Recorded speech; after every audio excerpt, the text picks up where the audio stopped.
Kaya ba talaga ang 20 pesos kada kilo ng bigas? Paano niyo gagawin yan?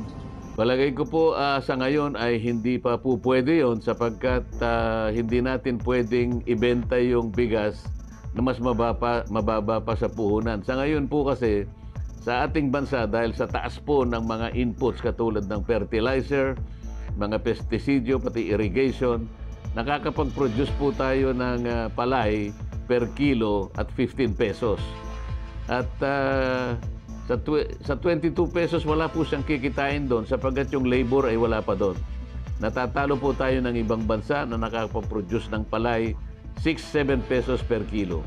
Kailangan po talagang suporta ng farmer at yung mga subsidy po na kailangan ay kailangan pong maibigay talaga para sa kanila. Kapag na-discourage po yung farmer na siya po'y magsaka, baka isang araw ay gigising po tayo, wala na pong gustong magtanim.